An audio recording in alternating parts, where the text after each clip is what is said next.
Hey everybody, sorry for missing last week. We got It's occupied. my fault. Doreen's fault, yeah.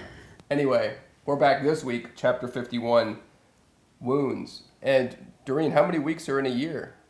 52 last I checked. 52, and this book was designed to be studied for a year and for people to gather around the table once a week with their friends, with their neighbors, and discuss these chapters. And that's what we've been doing now for almost 52 weeks. Right. Pretty exciting. Thanks for sticking with us. Thank you for sticking with us. This chapter that we've been given in the 51st week, have to be honest, kind of stumped us a little bit.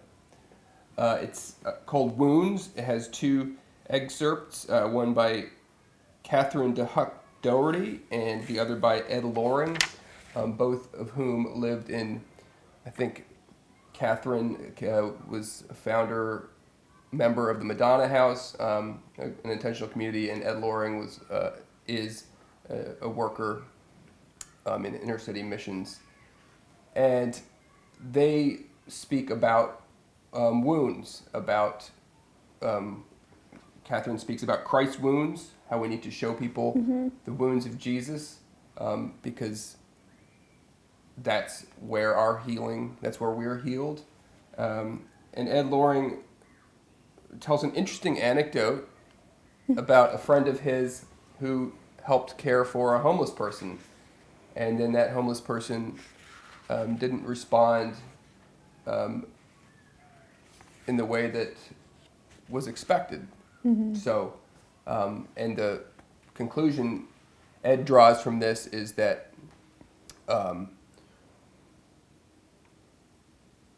we need to. I was a little confused.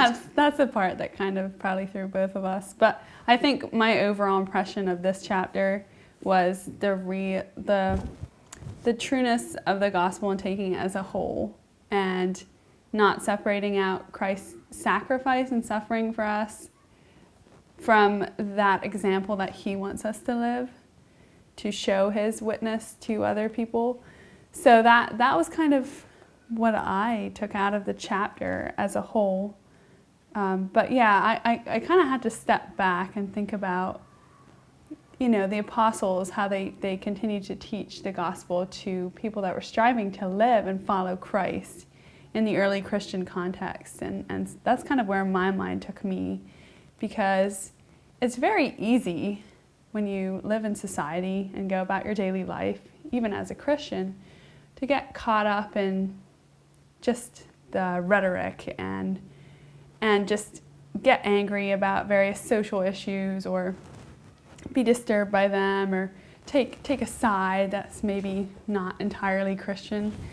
And it made me realize that the apostles kept pointing towards the fact that the fight between good and evil, if you look at Ephesians, Paul's exhortation to the Christians at the time was, it's not a struggle against flesh and blood, against people. It's against powers and principalities and dark forces. And that kind of reminded me that we have to be very careful about not making enemies out of people. We have opponents. We have a spiritual battle we're fighting, and we have to be clear about that. So I think that's kind of my internal conflict, is like, we can't get mushy-gushy and oversimplify the gospel, and I don't know.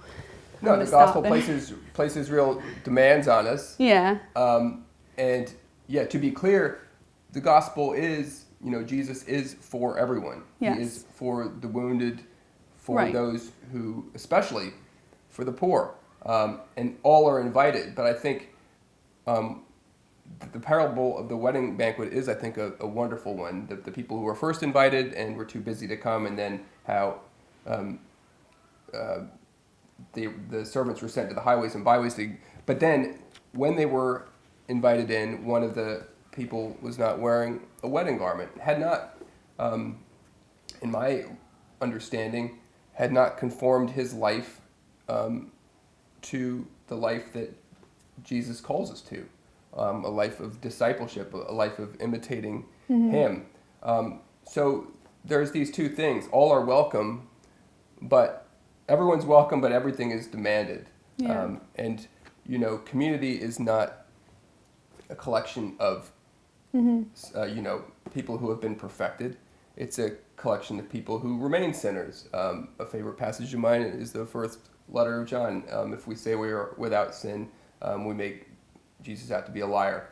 And that's not just, oh, I'm not perfect, something cute like that. We really all need to recognize that we are in desperate need of grace every day. And that's what actually unites us as people. That's what overcomes barriers, because we can't set ourselves up above each other. So those were some of my thoughts. Also thinking of the Beatitudes, right? The Beatitudes are a whole. You can't really take them apart. No. They all belong together. And the happiness that is spoken of in the Beatitudes is not a happiness of fullness or personal gratification. It's a happiness that comes through poverty, through hardship, through struggle, which makes you actually open to God and to the riches that He can provide. Yeah, and if you truly are a call to community, I think maybe part of thinking about this chapter was if you're living in community together, committed to each other in spite of limitations or various challenges that each of us face, there's no need for. That's how we help each other recognize that, and everyone is taken care of. So, not sure if we nailed it with this chapter. We probably didn't. But I'm very interested in what people think. Very interested in what you think. Looking forward to seeing your responses in the comments below, and we'll see you next week for the last chapter, which is called Mercy. Dorothy Day. See ya.